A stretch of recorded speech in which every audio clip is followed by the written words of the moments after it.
வணக்கங்க. நம்ம இப்போ எங்கே இருக்கிறோம்னா, அம்பாசமுத்திரத்தில் இருக்கிற காசி விஸ்வநாதர் கோயிலில் இருக்கோம்.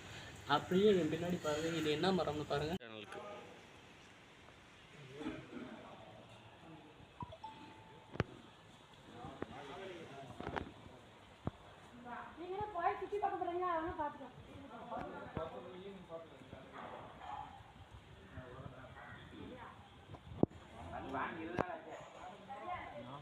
நாகலிங்க மரம். அதாவது திருவண்ணாமலை கிரிவலம் அதிகமாக போகிறவங்களுக்கு தெரியும், இந்த மரம் அங்கே நிறையா இருக்கும். அதாவது இதில் என்ன ஸ்பெஷல்னா, இங்கே இருக்க பூ வந்து உள்ளுக்குள்ளே வந்து லிங்கம் மாதிரி இருக்கும், மேலே வந்து இப்படி மூணு மாதிரி இருக்கும். அதனால தான் இது ஸ்பெஷல். இந்த மரத்தை பார்க்கும்போது, இந்த நாகலிங்க மரத்தை பார்க்கும்போது அந்த லிங்கம் இருக்கிறது தான் இதில் இருக்க இந்த பூவோட ஸ்பெஷலே. அதுவும் இல்லாமல் இந்த விதையை எடுத்து வீட்டில் வச்சாலும் வளரும்னு சொல்கிறாங்க. அது என்னன்னு நமக்கு தெரியாது.